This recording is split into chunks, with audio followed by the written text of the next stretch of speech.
Di sini tuh jam 5 itu udah terang beneran. Lihat.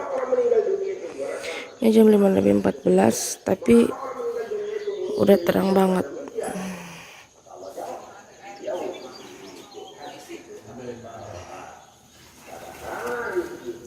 Nah, ini jam 5 lebih 14.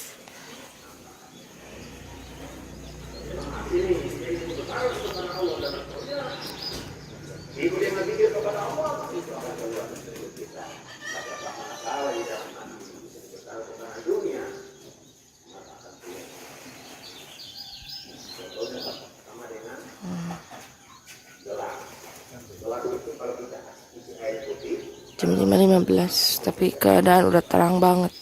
Jadi kita di sini bukan diharuskan ya.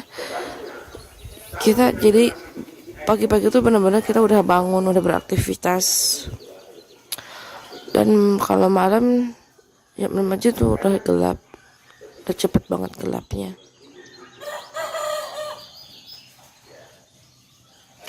Jadi nggak ada alasan kita untuk gak bangun pagi kalau di sini. Ini sih enaknya tinggal di sini itu.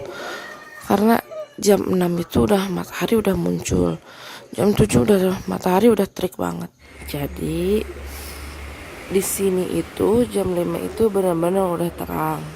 Jam 6 matahari udah muncul.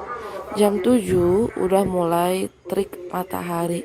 Jam 8 udah panas banget. Jadi kalau di bau-bau kita nggak ada alasan untuk gak bangun pagi.